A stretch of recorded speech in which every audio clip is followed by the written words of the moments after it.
So yes, it's Wednesday, it's 7 minutes to 12. That means PMQs will soon be underway. But first, we're going to talk to my fantastic panel.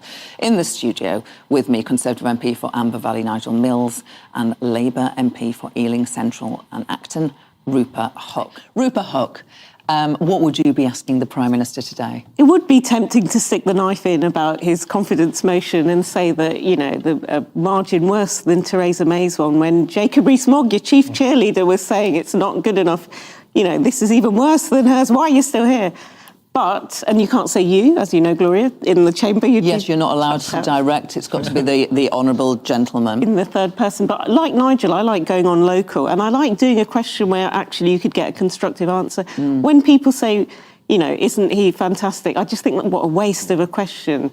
So I had someone who came to my advice surgery who's a medical student. They're a UK national, but they actually went to Ukraine to do their studies, and they were at Dnipro Medical Institute. Their mum managed to get them out before the war started. But the thing is, I think he's 4/5 of the way qualified. Gosh. And those qualifications are useless here. Really? And we've got an NHS with staffing shortages. So if they could just do some sort of conversion. So that could be something useful and constructive to help our NHS. Yeah, that's really interesting. I might ask something like that. That is really interesting.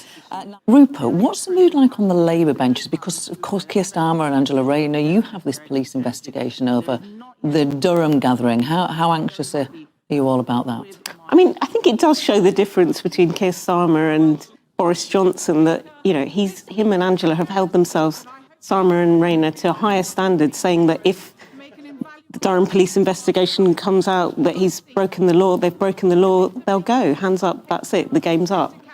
Whereas Boris Johnson just looks like he's clinging on by his fingernails. I can't imagine, I mean, he's waited all his life to get here. I can't imagine him relinquishing that pretty quickly.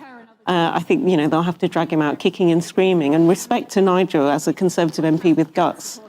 I mean, in some respects, we should be rubbing our hands together with glee, but we have these multiple crises now, cost of living crisis, NHS crisis, 6 million people on waiting lists, travel crisis, you name it. And we've got this Conservative Party that are like ferrets in a sack, and a government who's paralysed. I mean, they just seem to be, you know, I mean, what is Johnsonism other than just his own self-preservation? The fact that he once wrote a column for staying in the EU, for leaving the EU, tossed the, you know, he can be anything you want. When he was Mayor of London, he wanted an amnesty for illegal immigrants. Now they've got this Rwanda policy. He seems your flexible friend, and just, I think they've got to a point where they've just been in too long.